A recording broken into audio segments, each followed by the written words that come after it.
Every year, men spend billions of dollars to look at women with little clothing on, such as the annual Sports Illustrated swimsuit issue, or with no clothing on, such as on internet sites and in so-called men's magazines.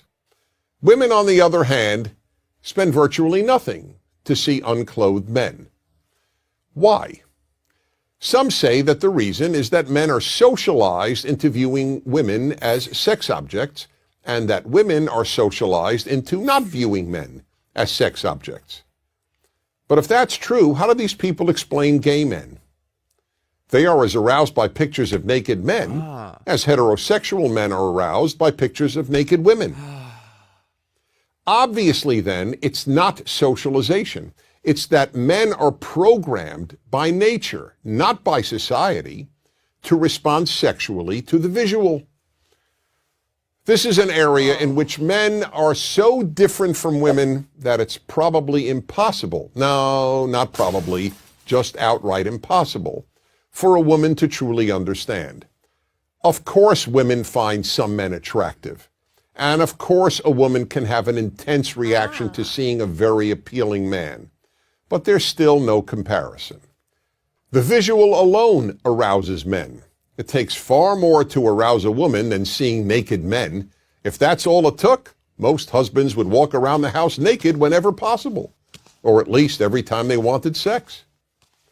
And the average heterosexual man is excited countless times a day simply by seeing women in person, on billboards, in magazines, on television, and even in his imagination. This is not the case for women.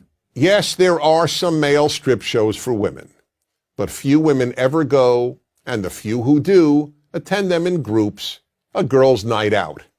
And for every one of those shows, there are probably 10,000 female strip shows for males, most of whom attend alone, not as a participant in a guy's night out.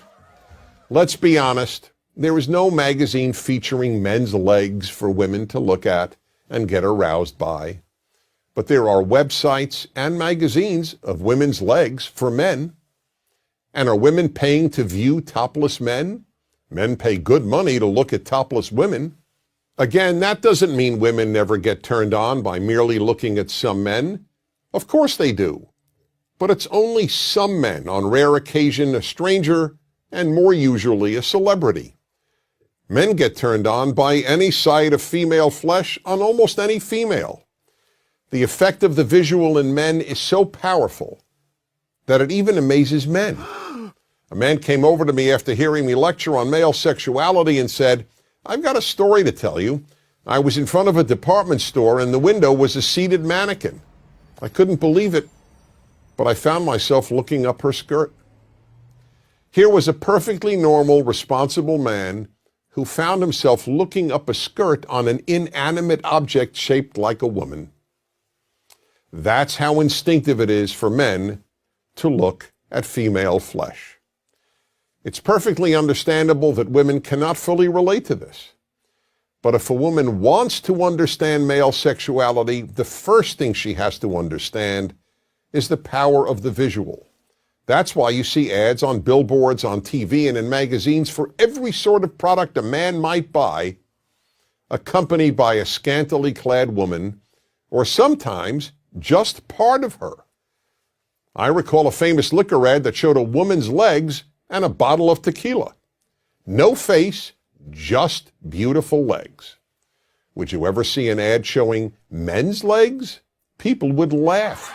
It would be considered absurd. An ad with women's legs is not absurd. It's alluring.